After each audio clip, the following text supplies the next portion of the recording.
University మంచి భవిష్యత్తు కోసం తెలుగు విద్యార్థులు ఇష్టపడే యూనివర్సిటీ. కాల్ 9059052378 9059052379. ఒకసారి టీజీ వెంకటేష్ గారి ఇంటికి వెళ్ళారు మీరు. అక్కడ ఒక చిన్న కుక్కపిల్ల ఊరికే కొరగడానికి ఊరికే మీ దగ్గరకు వస్తే ఆ కుక్కపిల్ల సంపినవుతని అనేసి దాని మీద కూడా విసుగుపడ్డారు.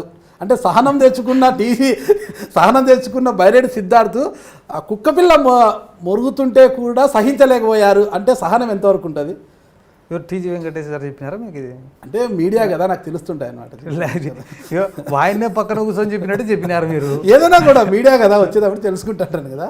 అన్ని ఊరికి గాలి మాటలు అన్న యాడికి అంతేనంటారు. అంటే గాలికి ఆ గాలి ఇలా నా చెవులోకి వచ్చింది అనమాట. ఆయన ఇంటికి పోయినప్పుడు ఏదో టీడీపీ పార్టీ విషయంలో పోయినా ఒకటేసారి కలిసిన నా జీవితంలో, అదే ఫస్ట్ అదే లాస్ట్ అంతే. ఒక్కసారి అంటే పార్టీలో చేరాలని ఏ రోజు అనుకోలేదు, కానీ పార్టీ విషయాల్లో అప్పుడు టీజీ వెంకటేష్ గారు కలిశారు, నారా లోకేష్ బాబుతో కూడా కలిశారు, కానీ పార్టీలో చేరాలనుకో పార్టీలో చేరే విషయం పైన కలిసిన ఇద్దరిని కూడా. మరి చంద్రబాబు నాయుడు గారి మీద అన్ని విమర్శలు చేసిన మీరు ఈ ఇంటర్వ్యూ స్టార్టింగ్లో ఆ పార్టీలో చేరాలని ఎందుకు అనుకున్నారు మీరు? అసలుకి ఎప్పుడు చేరాలని అనుకున్నాను నేను 2 years బ్యాక్. మా క్యాడర్ ఎవరైతే నిజంగా తెలుగుదేశం పార్టీ కోసం పని చేసినారో వాళ్ళని అందరినీ కాపాడుకోవాలి. వాళ్ళు అప్పటికి కూడా తెలుగుదేశంలోనే ఉన్నారు. 2014 ఎన్నికల్లో కూడా తెలుగుదేశం పార్టీకే సపోర్ట్ చేసినారు. గౌరవ్ ఫ్యామిలీ అంటే ఈ పక్క కాంగ్రెస్, బైరెడ్డి రాజశేఖర రెడ్డి ఫ్యామిలీ అంటే ఈ పక్క టీడీపీ. వాళ్ళ నిజమైన తెలుగుదేశం పార్టీ కార్యకర్తల్ని కాపాడుకోవాలని చెప్పి నేను పోయి కలిసినా తప్ప నాకు పదవి కావాలనో కిరీటం మోయాలనో చంద్రబాబు నాయుడు అవినీతిని నేను సమర్థించాలనో నేను పోయి కలిసలే.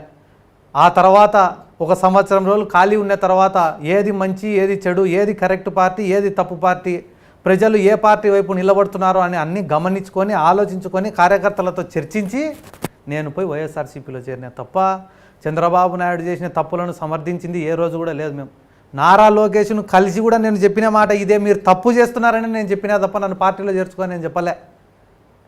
సిద్ధార్థ ఇన్ని విషయాలు నువ్వు ఎట్లా మాట్లాడుతున్నావు సిద్ధార్థ, నీ వయసు 23 సంవత్సరాలు కదా అంటే 6 నెలలు సబ్జెక్టులు వేస్తే ఎవడైనా మాట్లాడతాడు, నువ్వు కూడా మాట్లాడతావు అని చెప్పినా నేను. ఏం సబ్జెక్టులు వేస్తే అంత పరిణితి చెందుతారా? జీవితంలో మనిషి 2 చోట్లకు పోకూడదు, ఆరోగ్యం బాగాలేక హాస్పిటల్ పోకూడదు, పరిస్థితి బాగాలేక జైలుకు పోకూడదు. ఆ 2 చోట్లకు పోయి వచ్చినాక ఇంకా ఇక్కడికి పోయినా వేస్టే. ఎందుకు అలా? అంతే, జీవితాన్ని నేర్పిస్తాయి ఆ 2. హాస్పిటల్లో ఏం నేర్పుతుంది, జైల్లో ఏం నేర్పుతుంది? హాస్పిటల్ సావును చూపిస్తుంది, జైలు జీవితాన్ని చూపిస్తుంది. ఇక్కడ చావు చూపిస్తుంది, జైలు జీవితం అంటే ఎలాంటి జీవితాన్ని? కష్టాలను చూపిస్తుంది, బాధలు చూపిస్తుంది. తప్పు చేసినాడు మాత్రమే ఉన్నాడు జైల్లో, ఏ తప్పు చేయకుండా అమాయకులు కూడా వచ్చింటారు. అటువంటి వాళ్ళు పడే బాధ ఎట్టుంటుంది? మీకు ఎలాంటి జీవితాన్ని నేర్పించింది? ఒక పిల్లోడిని తల్లిదండ్రులు గారాభంగా పెంచుకునింటారు.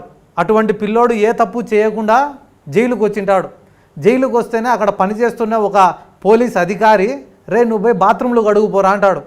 ఆ ఒక్క మాట ఆ పిల్లోడిని ఎంత బాధ పెడుతుందో మీకు తెలుసా? మీరు గడిగారు బాత్రూంలో? నేను చూసిన ఆ సంఘటన అని చెప్తున్నా. ఓకే, మీరు మాట్లాడే మాట చాలా సులభమైనది, బాత్రూంలో గడిగినారా అనేది.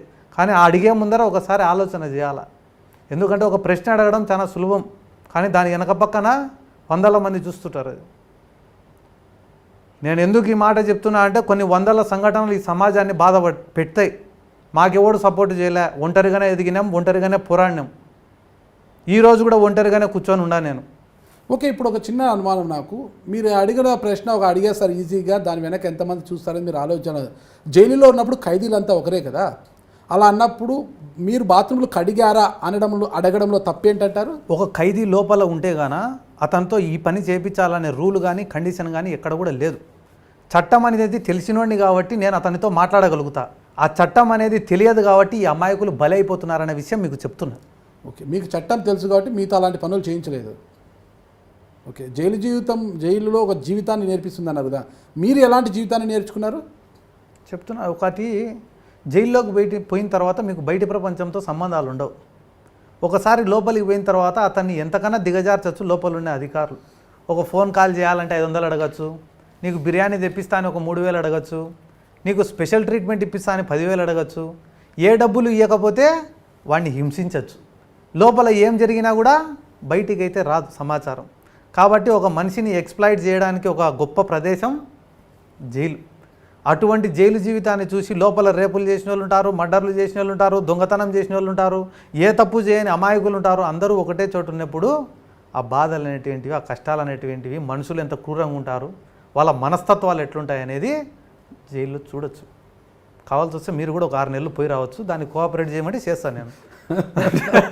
ఏమండి నా మీద ఇట్లా పూనుకున్నారు మీరు మీరు నా మీద చాలా పూనుకున్నట్టున్నారు. ఓకే, ఇటీవల అసెంబ్లీకి వెళ్ళి జగన్మోహన్ రెడ్డి గారిని కలిసి వచ్చినట్టున్నారు. అవును, నిన్ననే. ఏంటి అసలు? ఏం లేదు, బిజీగా ఉన్నారు, నమస్తే పెట్టొచ్చు. నమస్తే పెట్టడానికి అంత దూరం వెళ్ళారా? ఫ్యాన్స్. మీరు ఆయన ఫ్యాన్ అయినా? మీరు ఫ్యాన్ కదా, ఆయన గుండెల్లో ఉన్నారు కదా. ఫ్యాన్స్ గుండెల్లో గుండెల్లోనే నమస్తే ఉంటారు. పెట్టడం ఎందుకు? ఫ్యాన్స్ గుండెల్లోనే ఉంటారు. ఓకే ఓకే, ఫ్యాన్స్ ఉండొచ్చు. మామూలు ఫ్యాన్ అయితే వెళ్ళి నాకు కనిపించవచ్చు. మీరు గుండెల్లో ఉన్నప్పుడు కనిపించాల్సిన అవసరం లేదు కదా. ఆయన గుండెల్లో ఎప్పుడు భద్రంగా ఉంటారు కదా. ఉన్నా కూడా అందుకేనే. ఏం అడగలేదా ఏమని? మా డివిజన్లో అధికారులు బిజీగా ఉన్నాడు అన్న. మీతో మాట్లాడు. అసెంబ్లీ సమావేశాలు, బ్యాంకర్స్తో సమావేశము, సాయంత్రం ఢిల్లీ పర్యటన, అందుకని ఇంకా నేను కూడా ఏం మాట్లాడలేదు, నమస్తే పెట్టొచ్చు. నమస్తే పెట్టి వచ్చేసినారు అంతే. ఇటీవల ఎక్కువగా అంటే జగన్మోహన్ రెడ్డి గారి తర్వాత అంత ఫాలోయింగ్ మీకు ఉంది. జగన్మోహన్ రెడ్డి గారు అమరావతిలో రాష్ట్ర ముఖ్యమంత్రిగా పరిపాలన చేస్తుంటే నాటి ఆంధ్ర రాష్ట్ర రాజధాని అయిన కర్నూలుని రెండవ రాజధానిగా ఎంచుకొని ఇక్కడ సమాంతర పాలన చేస్తున్నారు బైరెడ్డి సిద్ధార్థ గారు అంటున్నారు. సమాంతర పాలన చేస్తున్నారు అంటున్నారు. అంటే ఏ రకంగా? అంటే ఇతర నాయకులు వచ్చి కలిసిపోవడము, అంటే జగన్మోహన్ రెడ్డి గారితో ఏదైనా పని ఉంటే మీతో వచ్చి కొద్దిగా రికమెండ్ చేయడం, చెప్పించుకోవడం, నేను జగన్ బదిలీల గురించి కావచ్చు, ఆఫీసర్ల బదిలీల మాట విషయంలో చెప్తాను. కావచ్చు. నా జీవితం మొత్తం మీద నేను జగన్మోహన్ రెడ్డి గారిని కలిసింది 8 నుండి 10 సార్లు కలిసింది. అది కూడా కేవలం నందికొట్కూరు నియోజకవర్గ సమస్యల గురించి, అక్కడ రాజకీయం గురించి వివరించడానికి కలిసిందే తప్ప జగనన్న నా జీవితంలో నేను ఏం కూడా అడగలే. నేను ఒక చిన్న మాట చెప్పిన జగనన్నకి, అన్న నువ్వు ముఖ్యమంత్రి కాకుంటే ఇక్కడ ఉన్న చాలామంది రాజకీయ నాయకులకు రాజకీయం లేదేమో కానీ నువ్వు ముఖ్యమంత్రి కాకుంటే నాకు జీవితమే లేదని జగనన్నకు అదొక్క మాట చెప్పిన నేను, అంతే తప్ప జగన్మోహన్ రెడ్డి గారి దగ్గరికి పోతే నేను ఇప్పుడు జగన్మోహన్ రెడ్డి గారిని కలసాలన్నా ఎవరో ఒకరి ద్వారా పోవాల్సిందే తప్ప డైరెక్ట్ జగన్మోహన్ రెడ్డి దగ్గరికి కూడా నేను ఎప్పుడు పోలే. మీకు కూడా డైరెక్ట్ ఎంట్రీ లేదా?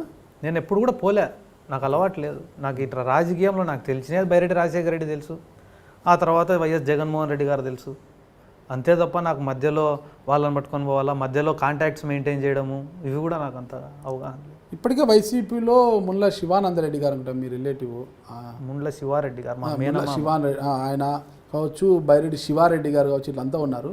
భవిష్యత్తులో ఏమైనా మీ పెద్దనాన్న గారిని కూడా వైసీపీలోకి తీసుకొచ్చే అవకాశాలు ఏమైనా ఉన్నాయా? అది పెద్దోళ్ళు జగన్మోహన్ రెడ్డి గారు ఆలోచన చేయాల్సిన విషయం. ఇప్పుడు జగన్మోహన్ రెడ్డి గారి తర్వాత అంత స్థాయిలో మిమ్మల్ని చూస్తున్నారు నాయకులందరూ కూడా. ఎందుకు చూస్తారన్న? ఒక ఎంఆర్ఓ ఆఫీసు, ఒక ఎండిఓ ఆఫీసు, ఒక ఆర్ఐఓ, ఒక విఆర్ఓ, ఒక కలెక్టరో, ఒక జాయింట్ కలెక్టరో వాళ్ళ కాడికి పోతే ఏం పనులు అవుతాయో కూడా సక్కగా తెలియదు నాకు. ఎవరైనా పరిగెత్తుకుంటే ఇంటికాడికి వచ్చి అన్న ఫోన్ చేయంటే ఫోన్ చేసి చెప్తా తప్ప అన్న మా మాజీ ఎమ్మెల్యే ఎస్వి మోహన్ రెడ్డి లాంటి వాళ్ళే మీతో వచ్చి అదే పనిగా కలిసిపోతున్నారు అది ఇది అంటున్నారు. ఎందుకు కలుస్తారన్న? ఆయన ఎమ్మెల్యే గారు, మాజీ ఎమ్మెల్యే, ఏదో మంచి మనసుతో మా పిల్లోడు మంచోడని చెప్పి వచ్చి కలిసిపోవాల్సిందే తప్ప ప్రేమగా వాళ్ళ ఇంటికి నన్ను ఆహ్వానించాల్సిందే తప్ప పోయినంత మాత్రాన ఆయన శిష్యుడు నేనైతానా, నా శిష్యుడు ఆయన అవుతాడా? ఎట్లయితుంది ఆ మాట? అంటే ఫోన్లో పలకరించవచ్చు, ఏం సిద్ధార్థ్ బాగున్నావు ఒకసారి ఇంటికి రాని పలకరించి, ఇంటికి వచ్చి కలిసిపోవడము అనేది. నా ఇంటికి ఎస్వి మోహన్ రెడ్డి ఇప్పటివరకు ఒక్కసారి కూడా రాలే. మీ కాడేమైనా రికార్డు ఉంటే నాకు తెలియదు మరి.